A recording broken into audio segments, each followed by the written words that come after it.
Reyes na! Bakit nga ba tila berde ang pambansang kulay ng mga bahay? Daw aparato na kayang gumamot ng mga na-stroke? Ano ito? Epektibo ba? At aprobado? Ang mga blower malimit ginagamit sa buhok. Pero hindi raw ang blower na ito. Ang mainit na hangin kasing ibinubuga nito. Itinapat, hindi sa basang buhok ng ginang, kundi sa kanyang mga braso't binti. Sige na, galaw mo. Huwag po kayong iyak. Sige, huwag po kayong iyak. Tutulungan namin kayo para makarecover po kayo. Ang blower daw kasi, di umano, kayang pagalingin ang kanyang bintik kamay na ilang taon nang paralisado dahil sa stroke. 6 years na na-stroke si nanay. Yung paa, dito na naglalagay yung dalawa. Pati po yung kamay. Matapos itong tapatan ng aparato. Ayan na, nagagalaw ng nanay! Nagagalaw ng nanay! Unti-unti na niyang naigalaw ang kanyang kaliwang bintik. Nagagalaw ng nanay! Balik mo, nanay! Balik mo! Ay! Napabalik na! Ang ginang namangha. Nanay! Ilan! Tunay nga bang nakakapaghimala ang sinasabi nila miracle blower? Thank you, Lord! Thank you, Lord!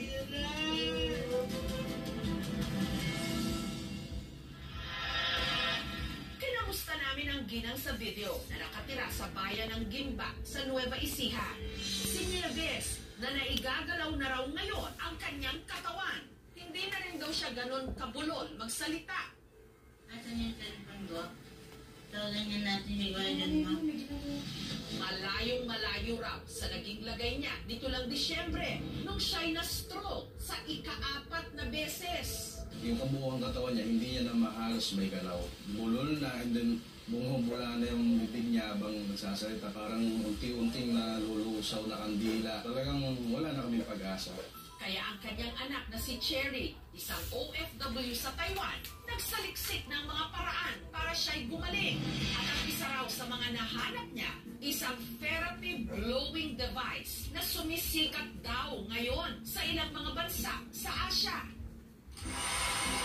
Ang ibinubuga raw kasi nitong hangin, di umano, kaya raw makatulong magpagaling ng malulubhang sakit, pati na ng stroke. Sabi ni ate, baka eto na yung mabilis na way. Pero si Mark, nag-alinlangan daw nung una. May kamahalan kasi ito, mula 21,600 hanggang 216,000 pesos. Pero alang-alang sa ina, sumugal sila. Si Mark, agad kinontak ang distributor ng sinasabing miracle blower sa Pilipinas, si MJ. Ang pinaka-ginagawa niya, lahat na nagbabara ng mga ugat sa katawan natin ay may kakayahan na magpalambutin, unti-unti natatanggal yung nagbabara.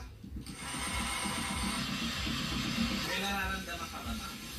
Mainit lang po siya. Ilang minuto nga lang, ang binti ni Nieves na ilang taon na raw paralisado, bigla niyang naigalaw. Thank you, Lord! Thank you, Lord! Nanay, masaya ka ba? Opo. Huwag ka umiyak, nanay. Huwag ka umiyak. O yun, nanay. Imagine mo, ilang minuto pa lang natin tinetherapy yung mga paa mo. O sige, galaw mo. Galaw mo. O yan, nagagalaw mo, nanay. Nagsisigawan sila. May tawag agad ako sa kapatid ko. Iyakan kami. Pangatlong buhay na niya yan. Akala ko nga po katapasan ko na siya nung time na yon.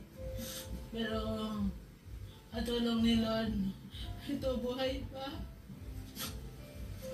Matapos ang 2 linggong paggamit sa blower na sinasabayan niya ng pag-inom ng kanyang maintenance medicine, na igagalaw na raw ni Nieves ng pakonti-konti ang kanyang katawan. Ito, hindi ko po maigalaw. Tapos yung binti ko, hindi ko rin maigalaw. Asawa ni ganyan, okay na. Hindi naman yung talagang as in grabe yung pagkaka-stroke na 100% di niya magagalaw yung kalahati ng katawan niya. At saka bago siya nakalabas ng hospital, nag-uumpisa na yung improvement niya. Ang therapy blowing device, nagbubuga raw ng hangin na di umano may 3 components. Yung terahertz frequency, lahat ng mga cells na na-damage, pinalalakas niya. At yung pangalawa naman, yung optical quartz na para kang nagbilad ng araw. And then yung last, yung quantum, binuboost niya yung cells natin. Si MJ, acidic daw, kaya sinubukan na rin daw niya itong gamitin. May insomnia ako. Unang try ko pa lang, as in talaga hindi na ako sinisikmura pag madaling araw. Hanggang naging pioneer distributor siya rito sa Pilipinas. Kasi yung iba, nagdududa, masyadong overpriced yung blower mo. Pero hindi naman nila talaga alam kung ano meron doon. Ako muna yung mga nagsusugod bahay sa mga kliyente. Isa sa mga nag-avail ng libreng trial session, si Reby. Ang kanya raw kasing tatay Romeo, hindi na makapagsalita at tila nakatiklop na ang mga tuhod mula nung na-stroke. Nagsimula talaga yung stroke niya. Na-aksidente siya. Yung isa niya lang daliri is nasagasaan ng tricycle na kasamahan niya. So yun, pinapunta ko sila dito. So ito guys, hindi niya naibigan ito. Ang aparato, itinapat ni MJ sa tuhod at binti ng matanda. Kasi dapat hindi ito dinadadanan. So ito guys, hindi niya naibigan ito. So nanigas na siya. I-start na. Kaya niya i-bento. Wala nga. Maya-maya pa, ang mga nakatiklop na binti ni Romeo, unti-unti raw nitong naunat.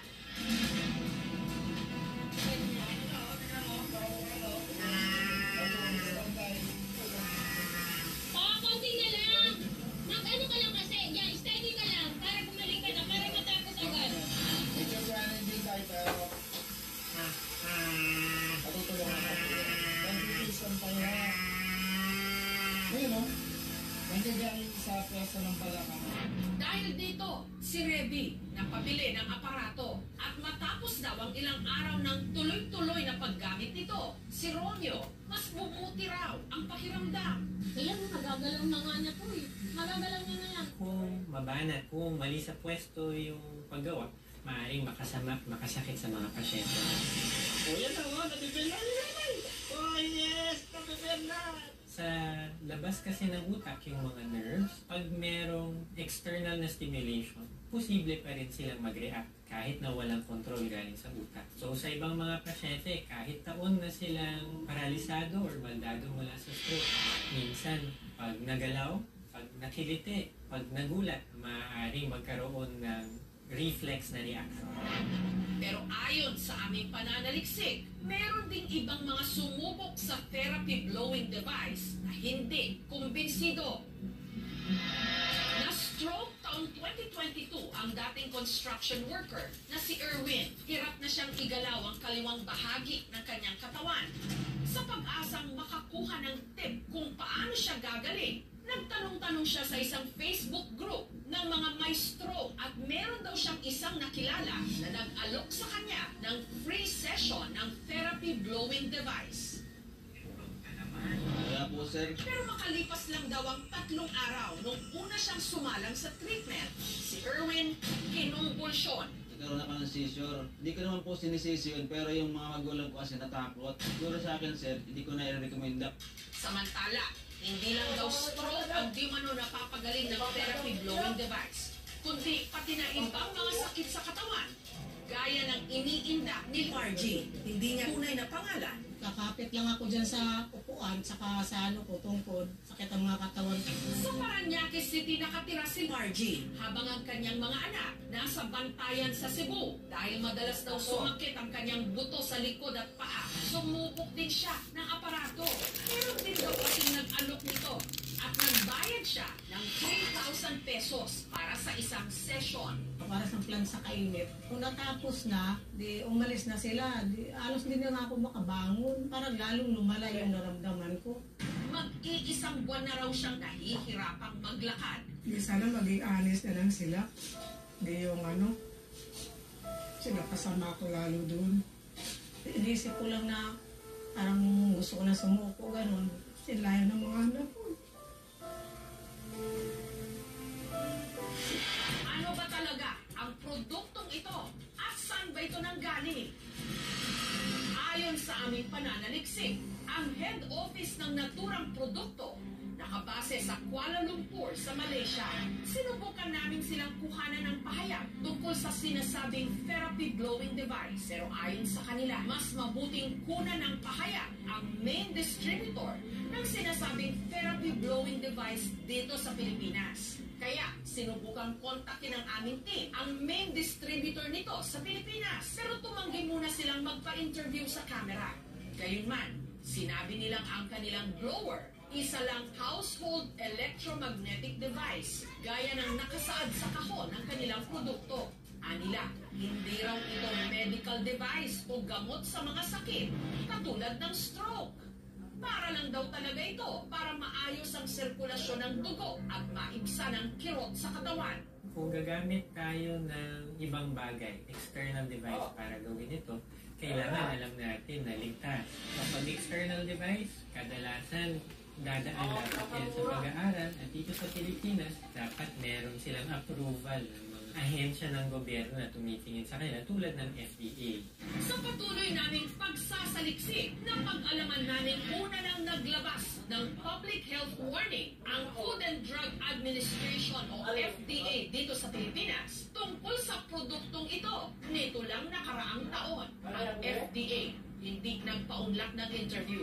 Gayunman, paalala nila sa manufacturer sa Pilipinas, sumunod sa kanilang mga patakaran upang masiguro ang ligtas na kalusugan ng publiko. Naka-apply na po tayo sa FDA, waiting na lang po yung ating certificate na lumabas. Actually, sa mga tumatawag sa akin ng scammer, there's something sa device na kayang makatulong sa mga cells natin.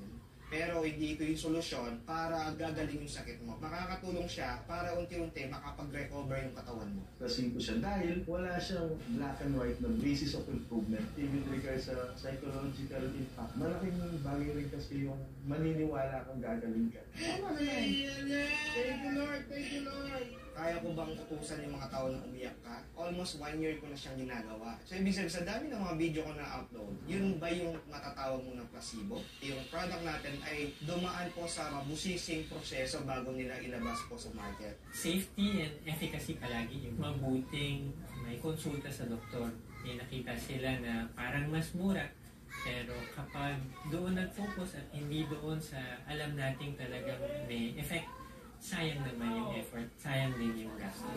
Ayan na, nagagalaw ng nanay! Bago sumubok ng anumang produkto o aparato, lalo na kung ang karamdaman matindi.